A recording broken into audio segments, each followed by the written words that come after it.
আসসালামু আলাইকুম। Hi guys, আমার মতন কারা কারা এরকম লাল লাল মরিচের ভর্তা বানায় আর সর্ষের তেল মরিচের ভর্তা বানায় ভাত খাচ্ছ বলো? আমি খাচ্ছি আর শিয়াচ্ছি। আজকে শুক্রবার, সবাই খাবে হচ্ছে মাছ মাংস, আর দেখো আমি খাচ্ছি মরিচ ভর্তা, বুঝছো? এই যে মরিচ ভর্তা, চলে আসো যে খাবা। এই যে মরিচ, টাটকা টাটকা মরিচ, টেস্টি টেস্টি খাবার।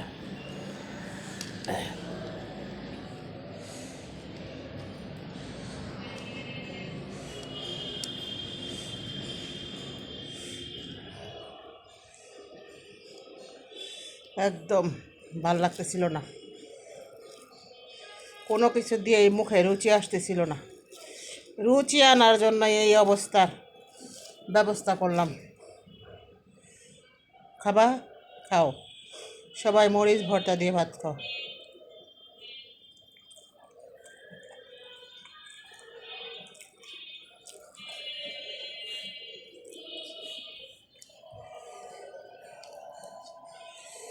কঠিন ঝাল, বাপরে বাপ। মরিচ তো না যেন আগুনে পোড়া। আজকে বিশেষ একটা দুঃসংবাদ। দুঃসংবাদটা হচ্ছে, সকালে আমি সূরা কাহাফ পড়তেছিলাম, এমতো অবস্থায় চারতলার এক ভাবি প্রেশার কুকার বাস্ট হয়ে আহত হয়েছে। তাকে ঢাকা মেডিকেল নেওয়া হয়েছে। তার জন্য সবাই দোয়া করবেন, আল্লাহ যেন তাকে সুস্থতা দান করে। তার হাতের অধিকাংশ অংশই পুড়ে গেছে বাস্ট হয়ে, ঠিক আছে?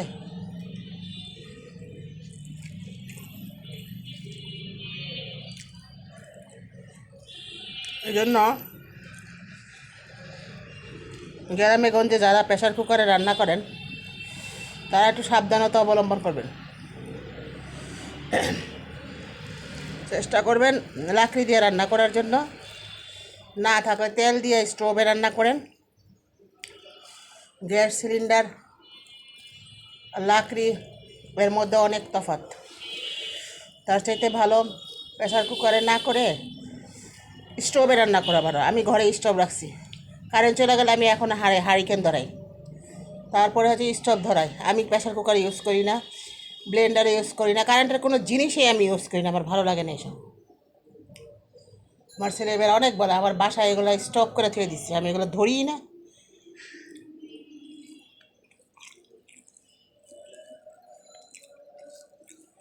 ফ্যাশন করতে যায় মৃত্যুটাকে আনতে হয়। যুগ যুগ যাবৎ মানুষ হাতে করে খেয়ে আসছে, স্বাস্থ্য ভালো ছিল। যত মডার্ন তত রোগ, তত ক্যান্সার, তত হসপিটাল, তত ডাক্তার, তত কবিরাজ। এত কিছু না করে লাকড়িতে রান্না করব, স্টোভে রান্না করব, হাতে কাজ করব, খাবো, এটাই ভালো।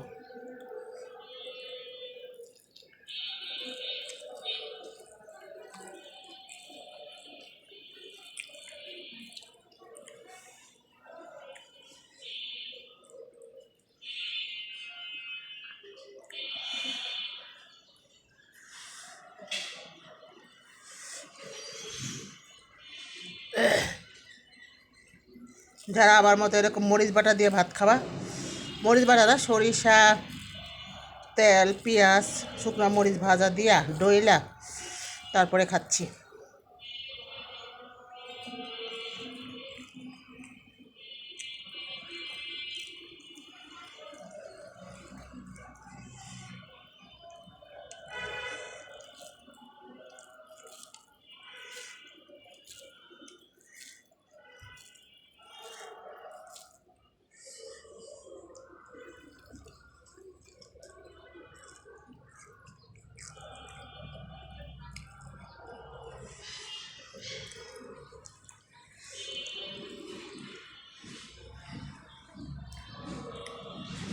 পৃথিবীতে সবচেয়ে ভালো খাবার মনে হয় এটাই,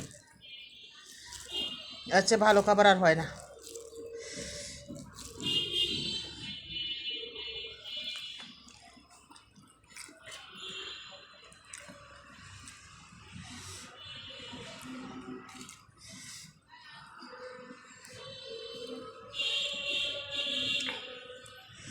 একজন কমেন্ট করেছে কত সুন্দর সুন্দর আইটেম আছে, সেগুলো না দিয়ে খালি এগুলো দেন কেন? সারা বাংলাদেশ না, সারা পৃথিবীর মানুষ সুন্দর সুন্দর আইটেম দেয়, তা আমি একটু ঘরোয়া আইটেম দিই, দেখতে থাকেন। ভালো লাগলে সাবস্ক্রাইব করে পাশে থাকবেন ইনশাল্লাহ। ভালো থাকবেন, সুস্থ থাকবেন, আর আমার জন্য বেশি করে দোয়া করবেন। আজকে জুমার দিন, আমিও সবার জন্য, সবার বাবা মায়ের জন্য দোয়া করব।